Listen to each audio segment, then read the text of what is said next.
SFH was born out of the mess that was my life.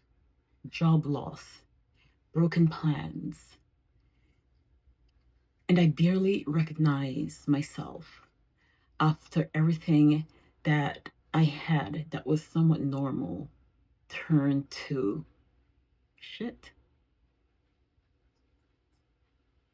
But instead of trying to bounce back, I learned how to rebuild in a way that actually fits my life. SFH is not just a book or a program, it's an ecosystem. It's an ecosystem of tools, notes, and reminders to help you do the same, to rebuild from your shift.